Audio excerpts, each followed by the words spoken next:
here to introduce Venerable Carolyn.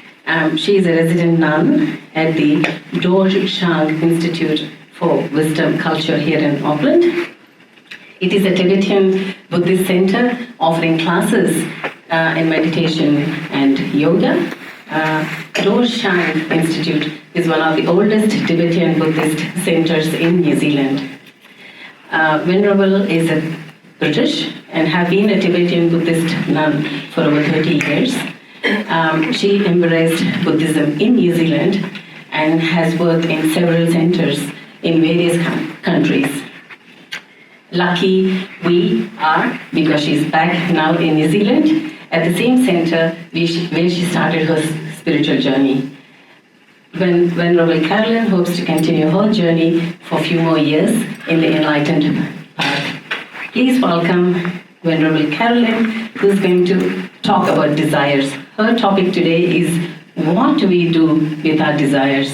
I think this is quite customized topic for me because I always get confused with, am I in the right perspective when it comes to desires and how do I handle it? So thank you Ram for choosing me to introduce Carolyn, because this is the right topic and the right person for me to meet. Thank you. I'm not expecting to be talking all the time either. I thought it was a workshop, and the workshop has to be, everybody involved in it really. So I'll just start off with just a few things that might help us to talk about it. And I'm obviously going to talk from a Buddhist point of view because I'm a Buddhist. So, but you can get the message, can't you? But we can. I use Buddhist terms sometimes. So, one of the things the first thing I saw was the other day. My teacher, Lama Rinpoche, is in Italy at the moment, and they're doing a retreat. And somebody from the audience said to him, Rinpoche, how can I bring desire into the path to enlightenment? So he said, first thing he said was abandon desire. That was the thing he said. But he said it, and he said, and then he only made a joke, and then he said, the amount of desire you experience, he said, you bring it later on into the path when you've got rid of desire. So desire, from a Buddhist point of view, is like one of the three main things that causes us to stay where we are in samsara. And it's ignorance, anger, and hatred. And the hatred part is about our grasping, our craving, our desires. And when I was thinking about it, we have a lot of desires, really. It's not just simply what's known as the sexual desire, but we have lots of desires. And how do we deal with them? So I wanted people to come as well, and tell me what they think about desires. But we don't call desire, the three main things are ignorance, and they call them the three main mental afflictions that we have in our lives. And so the basic one is ignorance. And I don't know if you've seen sometimes if you go to a Buddhist center or a temple, and you see this wheel of life, and it's got this massive, great being holding onto this circle, and right in the center of the circle, there's the three big animals attached to each other. And basically there's ignorance, and then there's this hatred, and then there's this anger, really, hatred and anger, but the desire, which is the attachment, that's what we call it mainly. And we've all got lots of attachments, haven't we? And the thing is, the journey really is an internal journey, and it's getting rid of attachments. It doesn't mean to say that you can't love, because that gets where you get the confusion. People think attachment is love, okay? But attachment is it only a kind of gross love. It's like what I want.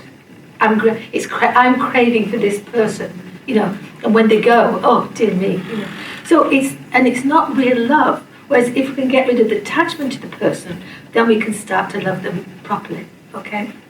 Does that make sense? Mm-hmm. So it's attachment or ignorance and anger and things that we have. All these things that we try to get rid of in our journey, in our spiritual journey to enlightenment. okay? And so it's really, it's an internal journey, but it's, from a Buddhist point of view, from the Mahayana point of view, we work with it. So you're doing something yourself to try to change your mind, to get the positive examples of these things. And also, and as much as we can with where we're at, we can help, okay? But everybody in the end has to do it themselves. You have to have your own genuine path to enlightenment. And it's you that has to change your mind, to change the mental afflictions that we have, as we heard this morning in the discussions. You know, everything we see, we're affected by our parents or our close friends and everything that happens to us. And when we look outwards, we often judge other people, don't we, by what we think, this is wrong, this is right. And even if it's wrong, somehow, unless you can say it with a skillful mind to help that other person, then it's best to keep quiet. You know what I mean? Mm. Because it can be more disturbing than anything else if you say, excuse me, I think you're wrong about this, or something like that, or you should have done this, you should have done that. How do we know, really, unless we've got a really very good mind state on it? Okay. So, I don't know if you talk about desire as desire, wanting somebody else, one of the initial things that is said in Buddhism is, imagine them as a skeleton. If you're so attached to somebody, visualize them as a skeleton. Would you want to make love to somebody as a skeleton? Or, something, imagine them in old age, walking with a stick. I'm getting closer to that now, I think, it comes quickly. And then there's other things, but the main thing, and it's just with attachments. I used to help with a healing group at one centre, and a lot of, some of the people would have people die on them, and it was like, and they were so upset. Now I can understand that, and I say to people, if somebody wants just in the street stop me and ask me about, something like them dying, and I said, well, look, you've got your sorrow, you need to release your sorrow, but at the same time, pray for the person who's just died, But basically, it's grasping. We're grasping at that person who's just died. Why? Because we think we can't do without them. And maybe we can't at this point, we have sorrow, but we have to remember what was it all about, this sorrow that I have for this person? I haven't got sorrow for the next person. I've only got sorrow for this person. And it's because we're attached to them. We could be sad when they go if we're not attached to them. But we can still live a life that's meaningful. That's a development of our path to enlightenment or something. Does that make sense? Mm-hmm. So can I get some feedback? I want it to be a talking thing, not may I ask you if you can as well? Because the desire as well is desire to do something, or desire to learn. Yes, there's a positive desire. I should have talked about that. Yeah, go. So as a propeller for change or for knowledge, or the same desire for enlightenment. That's not necessarily the same. And even the desire for enlightenment has to go eventually, but it's a positive one, But if you like for change, why do we want to change? Why do we want change? We're not satisfied with where we are. So that's okay, but where we are, we have to be inside doing something about that. Rather than making the change, forcing the change, because we could make the change and it'd be wrong for us. Okay, I've known that experience, but for sure. But if I can just accept that I don't really want to be here, but I'm going to wait and I'm going to just carry on practicing my Dharma, trying to get a better, be able to make the steps up to enlightenment. Does that make sense? Yeah. But of course, you're right. That sometimes, desire for enlightenment, so you're going to practice. That's a good desire, But eventually, naturally, has to go. If it's attachment, if it's not, it's okay. So there's this we have a lot of craving in ourselves. And what's the craving about? It's about we believe that we have an ego. It's our ego, okay? And it's the ego that wants change. It wants to be good. It wants to look good. It wants to be beautiful. It wants this. It wants that, okay? And that is what we're trying to get rid of. And I think a lot of you are Hindu, so that's what it is. That's what Shankara was talking about. You've got to understand that we are ignorant. The basic ignorance is the ignorance of the nature of reality.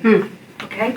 So it's hard to get to understand and never realize the nature of reality. So we do what we can with what the Dharma teachings are telling us to do, you know. And in this Bahá'í Buddhism that I'm talking about, there's a very clear path on the way, you know, and it's about finding out that we have this precious human rebirth. This is what the other guy said this morning. You know, he had it as wonder, but it's the same thing. And we have to, precious human rebirth, and there are, 8 and 10 and all this, and you read that, think, oh gosh, I've got to do this. But the idea is that we read it and we think about it, and then we meditate on it. And it's only us who can meditate on on the thing. And we meditate on it until we realize it. And then one of the good steps to show us a good example is impermanence.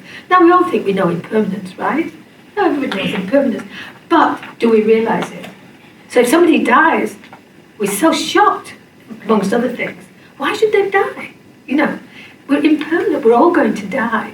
And so this impermanence is, when I think about, I've got to go into my meditation, I think, is that real? No, I believe in permanence. I don't believe it's permanent. It's all permanent to me. Everything is impermanent. Everything is permanent, but it's not. It's impermanent. And so we've got to work with that in ourselves until it dawns on us. And it can dawn on you just quickly, but that's not enough. One swallow doesn't make a summer, as I've read. You've got to keep doing it till it becomes the whole of your being knows everything is impermanent. So you don't need to worry about that again because you know it. You've got it in your mind completely. Okay? And so it's like there's this, and the thing that's causing us a problem is that we think we've got our eye is permanent. And that our eye is the main factor the main factor of our lives. And that's what we've got to get rid of. And the way to do it is to follow the path. And also try to get wisdom, compassion, loving kindness on the way up. But particularly the wisdom, because if we understand the nature of reality, which is not what we think it is, then we can start to, we can work with that as well. Any more questions, please? Yes. So I understand the point of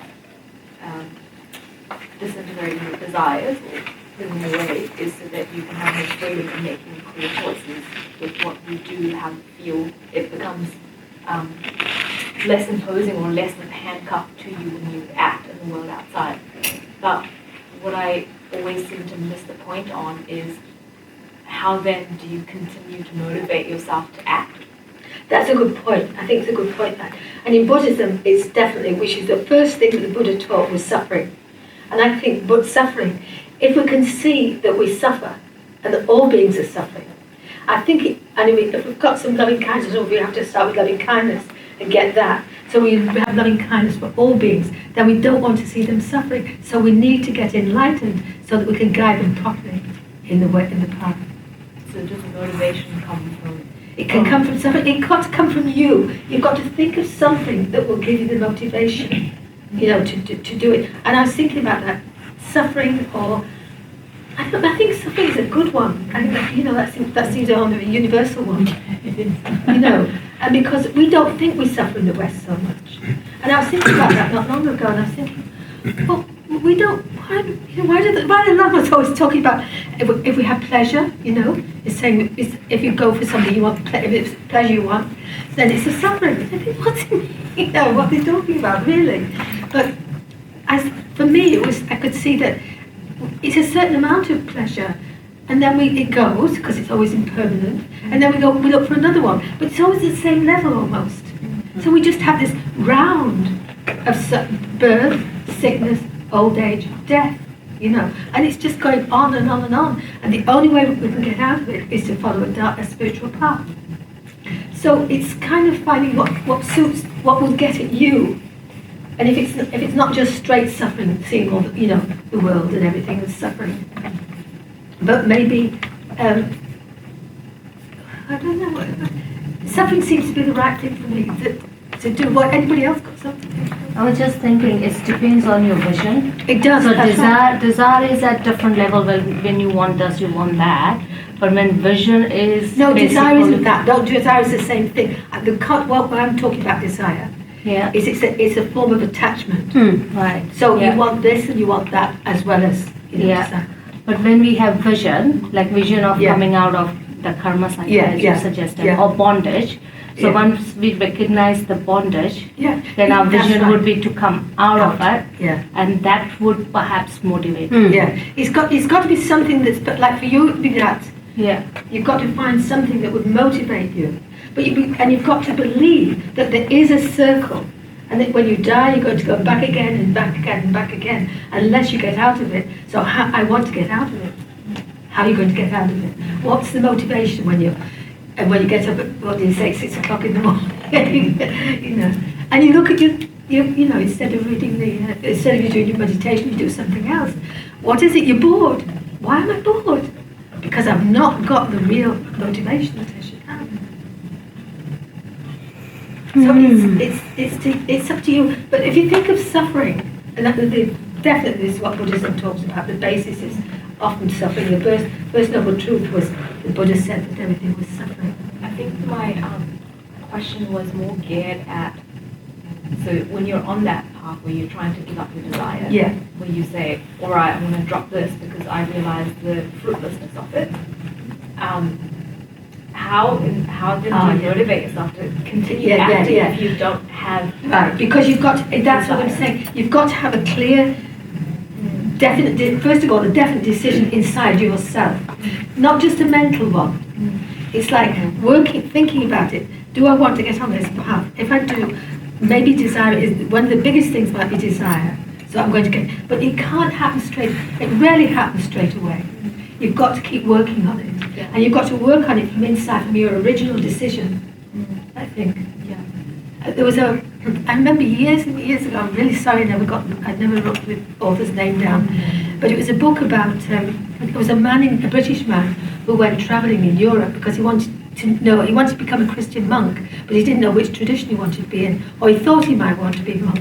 Anyway, he goes to all these different traditions. I think is it the sort of Cistercian one that doesn't speak at all, quite completely silent? I think it is. Anyway, we'll say it's that one anyway.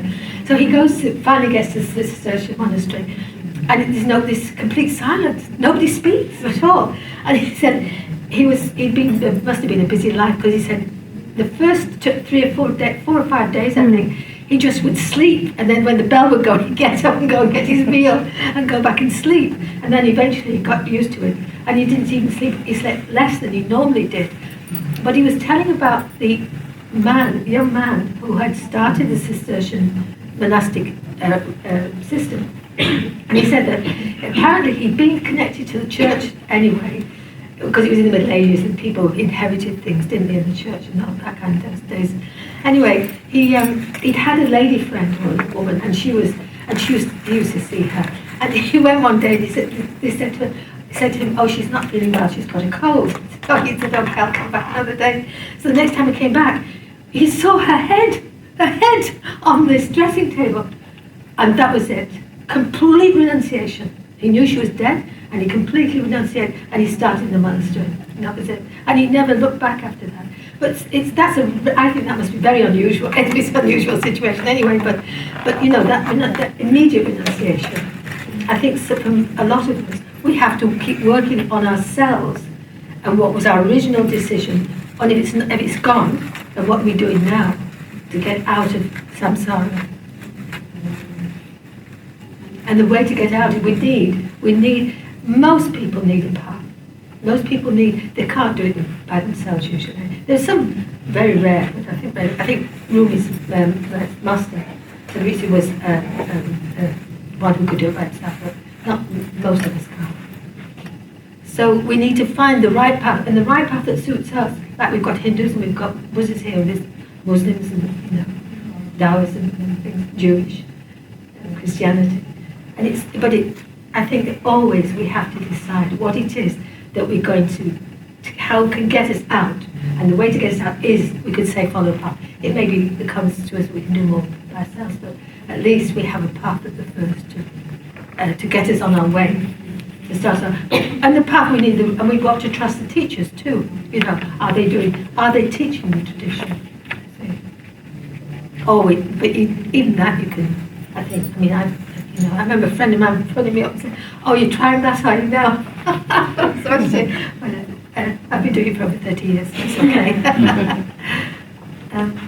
Anybody else? So the question is, what do we do with our desires? Well,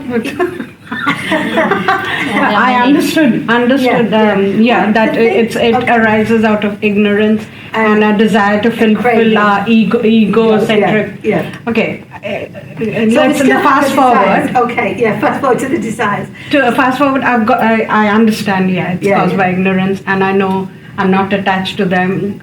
To a certain extent, got rid of the egocentrism. Right. But still, I have desires because I'm still angry. I can't forgive. And I'm working on it. Right. Yeah, I'm working on it. That's good. But fine. So what do we do with the rest of it? Well, with anger, even anger. I mean, they say, you know, if nothing else you can do, just behave like a stick. You know. Okay. And then slowly you do it. So you, like they were saying about mindfulness day, you can do it that way, whereas you can see it coming up. Because you can always, I can tell now, you know, there's always something coming up here. Yes. You know, what's the sensations. So that's mindful. You write that, and you decide what you're going to do. And patience is the antidote to anger. And it's actually quite, but you can go further on. I mean, sometimes you can say, I'm angry. Oh, I was, you by yourself on the cushion or wherever you go. And you sit on it and you think about it and say, why was I angry? And often, if you get really honest, it's because they're doing something that you would have liked to have done. Yes. And it's not your choice. Wasn't your choice. Wasn't your...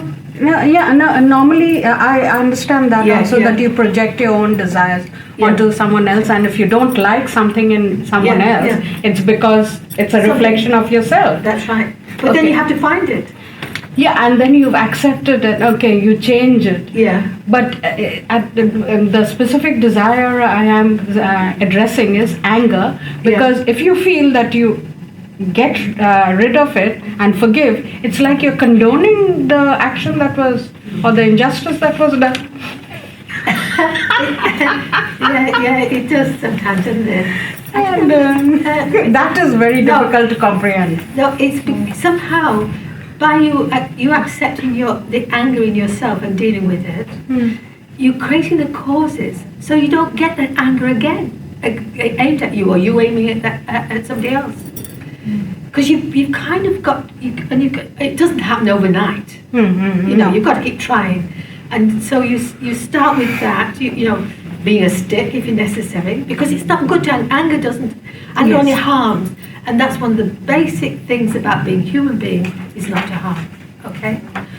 And so it's like working with that and finding, what am I doing again?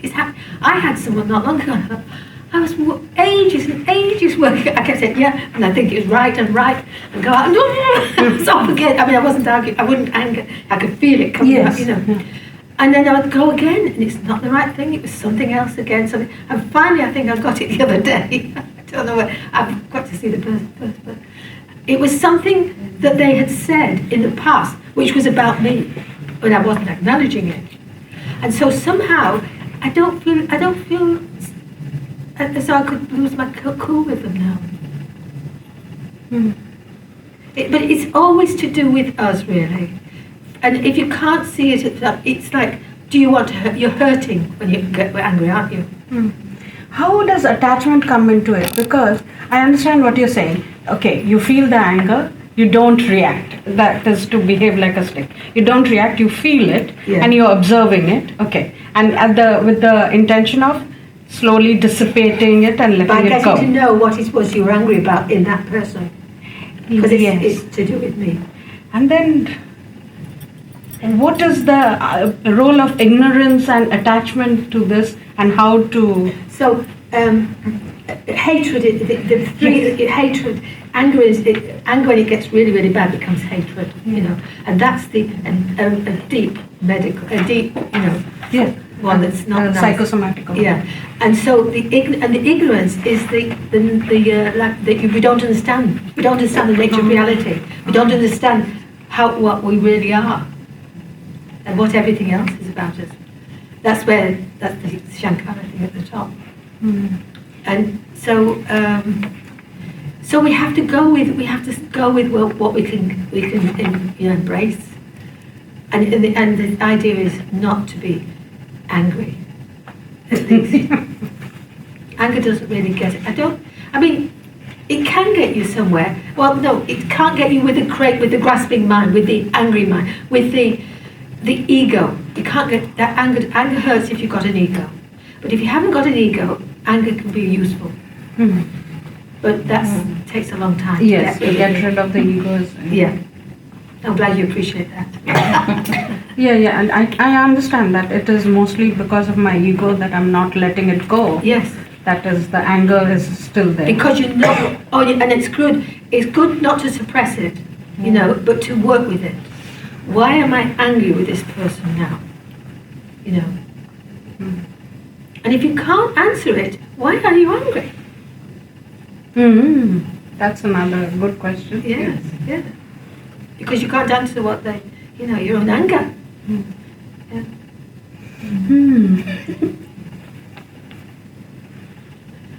How do we work on the attachment that we have with our own children? It's funny that I was thinking about that. I don't know whether I'm saying this because I read some books sometimes by great beings. And there is a way, it depends, I think, how old the children are. Yeah. Mine is 11.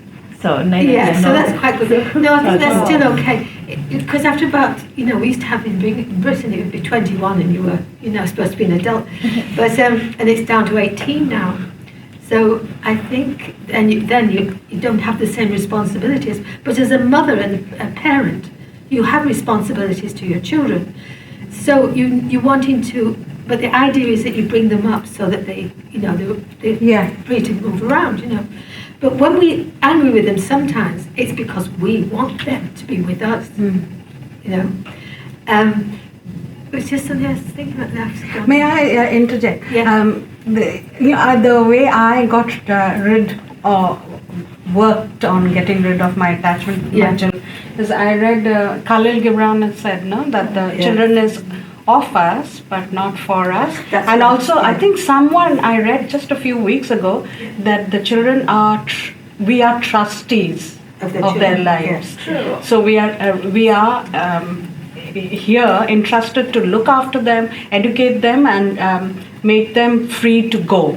Yeah, very true. But at one stage, we get disturbed, not because we want to have them or we own them, not that because of that kind of our attitude, but simply because they did something which is not appropriate. Okay, that's fine. In fact, that's what I remembered. My children used to go to a standard school in New Zealand. I was getting, and one time it was a new standard school in LSD, but it was not very well developed then. It was still waiting. So they had to go for their concerts down to another school, and so they were all holding hands, and we had to cross a road, and they were told, that was a mother help, and we were about to cross the road. We had to wait, and it was a busy road. And out of the corner of my eye, I knew this girl anyway, and maybe I'd been watching a little bit. And she started stepping to the middle of the road. And I just shouted at her name, that's all. She swept right back, the car went past and we all crossed the road. So sometimes, it was for her I was thinking of. Yeah. But you've got... But that is out of, again, attachment, right? No, it wasn't, because I hardly knew her. It was just that I just felt that she shouldn't, everybody else would have gone to the middle of the road, gone and started moving to the road, and the car was coming. Sure. So it was like, stop her. So, and then there was a guy I talked to once in a department, in a lecture, and he got married, he married a woman who had a child, and he said this child is constantly wanting to grasp the electric round ring on the stoves, constantly having to take it back off him. I said, and in the end, I said, I had to let it happen. And I was horrified by this because, of course, never did again. But the teacher that was in Doji-chan, where the first centre I went to, he kind of helped me to understand that. Why didn't he just put the hand quite close to the electric to feel how hot it is and want to take it away? Because I'd seen the geshi, there was a little boy at the centre where I was, and he's fallen between the railings and got clump down below. It was quite a walk, And it so happened that I and his father were working at some garbage or something in the lower part of the area, and we heard this noise, and there he was. So I went to hospital, and he was all right. There was nothing wrong with him. But the next time I went to the centre, the geshi had him upside down over the railing, and he was trying to grasp the railing. He was trying to get him to understand he had to grasp the railing and not, so he wouldn't fall. I thought, well, that's brilliant, and that's, and we've got to remember that when we see our attachment, we stop it. We might get some more information about ourselves as to how to handle it. Does that make sense? Yeah. That's true. And keep checking, and if it's wrong, then of course you can deal with it. You tell them, you can't do that. It's hard, darling, but it takes time. It takes a long time. Because I understand, of course, it's not healthy to have attachment. I completely sure, and I agree with you. understand. No, I agree with you. Sometimes you've got to discipline. Yes, and But you've got to be careful how you discipline. Yeah. I know it's all this. It's all about. But I do know, because of the attachment I have for my child, anything that goes wrong in her life or the way that she behaves or talks or whatever, her actions will disturb me. And that's only because of the attachment. Oh yeah, that's Because we attachment. take responsibility for the things that So that's what in her. That's the attachment, isn't it? She's taking responsibility for everything that's happening in the child's life because of that attachment. If anything and everything that's happening in my child's, it's because I did or didn't do this. It could be something like that. We don't know. Could be that's what anything. I don't know how to address. So when you've got the attachment, you've got to work on it Right. and see what it is. What am I attached to in this child? You've got to always go back to yourself. That mind thing. So it's ego. So it is ego. Your my and I and the minus. mind thing, maybe, I don't know. You've got to, and you don't know now, but then that's why you have to work on it. You've got to go inside and think, oh, why is it, oh, how should you do? And then, you might remember some, I don't know, it could be anything at all. But it's definitely, if you're always getting at the, she has to be perfect. Why does she have to be perfect? Why? And not necessarily even perfect. There is a projection. We want her or to be like us. So if she doesn't do or act the way that we It's just a would projection. do, My perfect is not to be the perfect to the others. So that's fine. But I'm continuously working on this at the moment because I identified there is an attachment issue there, and that is why I'm getting affected. But what do I do? Or how do I deal with it? Well, first of all, if you can see that it's an attachment, then it means that you've just not got to say to her something, right? Because you know it's an attachment, and deal with it, and then maybe there's something that you can say when you've dealt with it that's more skillful for her to get away. But you have to find it. What is it, right? Yeah. Because we've tried. Sometimes I feel we say we are attached to child, but we are also attached to our title as a mother. That image is so strong, and this is how we see motherhood. This is how my society sees motherhood, and this is what I'm going to start. And if the child does not accept that part of or challenges your image of motherhood, that disturbs you. True. Very true. That's possibly. Now I need to work on. And then we have to work on ourselves. Always. This is the thing I think is most important to find out. It's not, and as I would speak as a child, it's not, I think it's quite important to realize it's not one directional. So your attachment to your child will also be reflected in the child's attachment to you. So it's not, we mistake our relationships with our family or adults or our juniors to be in a very hierarchical manner, as it flows from here to here to here to here. and we expect what flows down to also come back up. But the thing about a hierarchy is that once it gets passed down, it just carries on going back down. And our attachment becomes an issue when we're expecting that flow to be in the wrong direction. So it's not like we don't have attachment or expectations, or we don't have our own worldview that we want to challenge you on. And it's not anything to do with challenging, so to speak. It's just more trying to establish our own identity with what you might have given. So, yeah, I think a huge thing that me and my mother have been working on is trying to identify or foster a relationship between ourselves that's not of mother and daughter, but more of a person to person. And that attachment, even though it's still there, it takes a new light. And perspective of a child.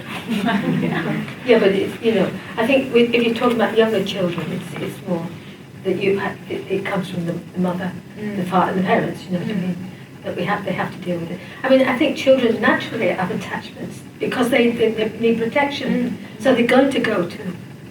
I've seen that with my grandchildren. Yeah, but that attachment does not shift as you grow older. No, that's the trouble. Because because everybody's attached. That's the trouble. Yeah. So we all Brahman. And because of that attachment is the suffering. It is. It's great. It's something that we have to break it. And it's not healthy. I know my attachment to my daughter, my daughter's attachment, the power that we have, or the connection that we have, it's still strong. That if one of us might hurt others without our knowledge. Yeah. So that's something that I wanted to work on. Yeah. Would you recommend? So the way that I think of it, or I identify with my attachment, it comes with like a role. So my attachment to my mother or to my parent is as the role of a child, or my attachment to a friend or a partner is as the role or in the role of that partnership or that friendship. So is there any benefit in, instead of trying to break or identify or work on the attachment, to change or shift that identity itself? Well, in a way, it's not shifting the identity, it's being yourself. I think. Is removing that identification. Yeah, but then you've got to be yourself, who you are, and I think we tend to be somebody else, as you say. And it's being who we are and being on. I mean, when I've seen some of them long, and I think, oh my goodness me, how can they do it? But they do, because they're real. They're honest. They don't have an ego, So it's just as it should be, And then you can learn from that, because you learn from people who are just, egoless and can just work with. In fact, I was reading another book recently about Mother Teresa, and it was so fantastic to see. She was just completely egoless, and she would work with people. How can I get, so far away from it? But it was just so beautiful to see that she could. There was one, I have to tell you, there's one story that I think it was somebody else who got her, it was another nun who picked up this man off the street and left his skin and maggots behind. And I got, oh my goodness me. And they got him to the hospice where she was, the place where, they took her to where she should go. And then Mother Teresa knew he was dying, and so she took the maggots off one by one, so he died happily. She said they'd given him respect, which is what he needed, And that was wonderful, to see that, even to read about it, all the things that she'd done, And I was just she was egoless. That was what was it. And that's what we need to be. That's what all the traditions are trying to get us to be, is to be egoless, And he said, and the different traditions just have different ways because we're different people. Different ways. But in essence, it's the same thing. We've got to work with ourselves. We've got to recognise we don't know what reality is all about. And we've got to get that. And we follow the lines, that's why we have the guidelines and the rules sometimes, as somebody said today. But the rules are to help us. And we think, I can't do that. And if you get through it, then you see, it's amazing the change, because you've followed the rules instead of doing what you want to do. And though you've broken away from part of that ego.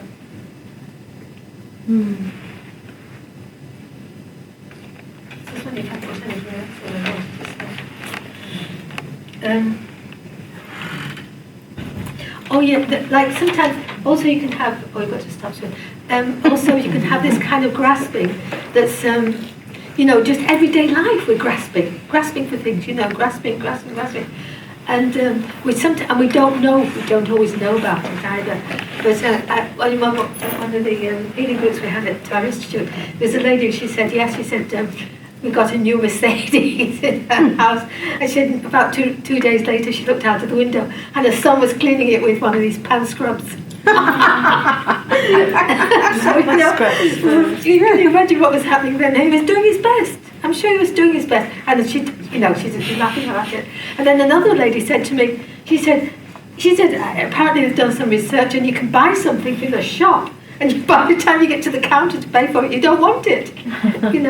It can be so gross in our attachments, and we don't realise them sometimes, and we can be even more, and it can often be more subtle, I remember being in a supermarket in the States, and there was a great fat lady. We were buying things for a puja, and there was this she was a really fat lady, and we were looking at the cakes together, and she was before me, before we were two of us together, I think, and she said, "How much is that one?" And there was this great big pink one, and I just thought, why don't you just get the pink one? You want it, It was like, that was somebody who, I'm projecting now my own thing, But it's hard to you can't just, if you're used to having big cakes to eat, you've got to find a way to reduce that, to make it so that you can slowly get rid of it. What was it? Somebody else said what they did. Somebody did something. What was it? Because our attachments are so strong that it's very rare that you can say, like the man that saw the woman's head and went and renounced completely and didn't have any more desire. But sometimes we have to do it slowly, and I'm very fond, I have to say, of the BBC at 9 o'clock, at 8 o'clock in the morning, the BBC News Hour. I've got it down to half an hour now, and I was thinking, I know, I can just hear it at 5 o'clock at night because they have an iPod, they have a podcast, But for me, it's better to do it that. I can't just do it because I'd be just craving for it. Talking about cravings and desires, let's not go for the big things, but we do have this very small, silly desires every day popping up. Yes. Let it be a cake. Just what you said about a cake. So I was just thinking, suddenly we think, I want to eat a cake. You want to eat a cake? Yeah, suddenly we can start thinking about just a cake or anything else. How do we work on that? And it depends what it is about. If it's a cake, it might be that you've been eating the wrong things and you need some carbohydrate or something, you don't. But if you can see that it's a craving, just a craving, then you've got to say, can I just take a tiny slice, or have I got to, today and have one tomorrow? You've got to work with only you can do it. Only you can decide on the way you're going to work with it. So I found a way to deal with this, if I may. These are just cravings that come in and go. Like sometimes I feel, I just want to eat like the Indian whatever, the spicy. And then maybe I verbalize it and tell someone, and then someone will say, okay, shall we go? Then I said, nah, it's okay. It'll pass. Yeah. And it does. It does. Yeah. So these pass. You just give it time. True. But if it keeps coming back. Yeah, sometimes it keeps popping. That's when you need to. And it's a craving. If it's a craving, you really need to do it anyway. Do we? It's a craving. It's a craving. We don't want craving because it causes suffering. And we can't. And when we suffer, we don't practice properly. We don't deal with ourselves inside and start moving further up. Even then, I give myself a time lag, like especially on online shopping. You're doing online shopping and you put everything in the cart. I keep it in the And then I see it. All of us can identify with that. We put it in the cart and say, okay, I'll think about it. Tomorrow or next week, when I get my pay, if I still want it, then I'll, pay for it. This saree stayed in Amazon wishlist for 3 weeks before I bought it. See? There was so many different things there, and I ended up with like one. So that's how we just put it in there. Yeah, and leave it so there for some sometimes time. give it time. If it's something that will do you good and say, okay, then I would indulge in it. Well, you've got to use the wrong word on me, indulge. Oh, sorry. Given, okay. Do you think this is all because of lack of discipline, or we don't have enough? No, it's lack of determination? this deep ignorance. We don't understand the nature of reality. We don't understand how we are. And so these are the things that come, this is ignorance, is part of the ignorance. The craving, the grasping, the negative mind states that we have to get rid of. That's what we have to get rid of. And so we're working with the path, and we're working with the teachings, and we're doing our purification practices. And it's purification of the negative mind states. Those are the problems for us all. Does it help to think about the consequences if the Of desires course, come true? Of course. That's one thing I kind of. But it's still not getting at that fundamental thing. Until we get there. Until we get there. No, but in the time. it's not just to say, oh, this is the answer, I do that. It's the answer for the moment. Yeah. But let's see what we can do about decreasing the long negative term, mind yeah. states. That's all. Yeah. Okay, better go. It's time to go, I think. It is, yeah. Right? 5 more minutes. 5 more minutes have we got. Tell us about yourself. What sort of inspired you to this path? Suffering. No, this path that you particularly chose to follow. It's karma. I think karma is karma. It's always karma. Always karma. So if something bad happens, it's my karma. And I have to work with it. If it's really bad, it's like, what to do? I can't rave and, or change it or anything. I have to work with it if it's, But, I've got one son at the other side of the world, one here, It's like, it's karma. I've got to work with it. May I ask you one thing? You were talking about the cake and I was thinking and the craving. So, and you said, well, just have a small piece. And I'm thinking... No, I'll tell you one example. Yeah, and just that sometimes if the craving becomes so strong and you say, no, I can't do it, then there is an anger popping up in us somehow, and there is... So you can't, so you have to eat it. Yeah, exactly. Yeah, you have to eat it. But then you can see the consequence of it, eventually. This woman was quite... So eventually moderation and doing one step at a time. One step at a time, but most of us it's like it, I think. I think it's just, you slowly we'll get with it. But in the meantime, we renew our motivation that we want to get out of samsara, and also that we want to help other people to get out of samsara, but we can't do it. The ultimate way to do it is to become enlightened, okay? But we can work on our way. But there's a great saint of Buddhism called Milarepa, and he says, don't be careful how you're compassionate with these people, because you can have the compassion with, oh, poor thing, and that's not. You've got to open your heart and be with their suffering. Compassion is the wish that people be free of suffering. So if you're really compassionate with someone, you open your heart to their suffering, not your own, their own. And that's how, you can do it.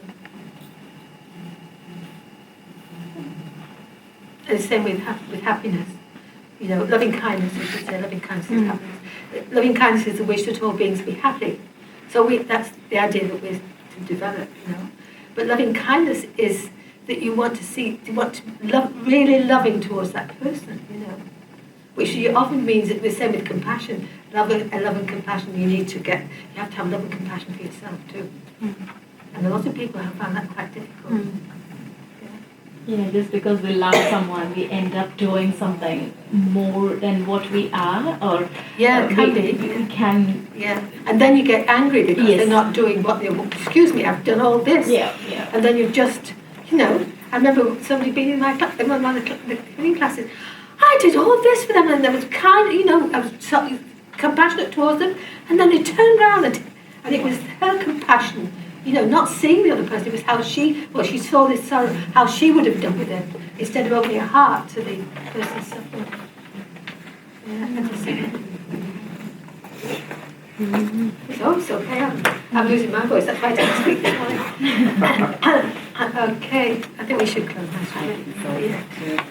Thank you so very much, Venerable Carolyn. And I'm here to just summarize the points that we have discussed. And I'll quickly go through it. It's not big. I've just noted it down. And your point to imagine a person, just to have a detachment, is to imagine a person as a skeleton. It's very powerful. It is not easy, but we will try and get there. And the other thing that came across is impermanence, which is really, really good. That's what the Vedanta teaches us as well. Yeah. And you also said that how the eyes are the main factors to capture, the reality and how we get attached, because this organ called I. No, this one, I, the ego. Okay. Ego. Okay. Yeah. Yes, ego. And the spiritual path is the only way for us to release from the birth, growth, and the death cycle, and finding the right guru and the teacher is also an important factor, and which is really and the right tradition. Absolutely. And also anger, if it is not addressed and it turns into hatred, which is very powerful. I do understand, you can relate from parent perspective. And I also want to add that whatever the other person is, they have come into being because of their vasanas and their past karmas. So we are the embodiment of our... Very interconnected. Yes. So we are the embodiment of what we got from the baggage of the previous life. So that's exact. And the other thing, the parenting type of thing that works in our house is, if I'm angry, nobody bothers. If I'm quiet, they know that something is not right. So that works well in our house. With regards to craving, which is what I read from, my daughter follows naturopathy, so she's the one who actually instilled all these things into us. And naturopathy says that you take a small bite and chew for 40 times, and then by the time you chew and make that solid into a pure liquid, you're mentally satisfied and you wouldn't crave more. So that's how even the Chinese, why they are so petite and thin, is because they use chopsticks, and each serving is so little that they can't take more, and they get satisfied with a small quantity. So take a meal and eat for 1 hour. Your lunch should be for 1 hour. It's only this much. Thank you very much. Thank you. And, it's an absolute honor for us to be in this session. Thank you very much.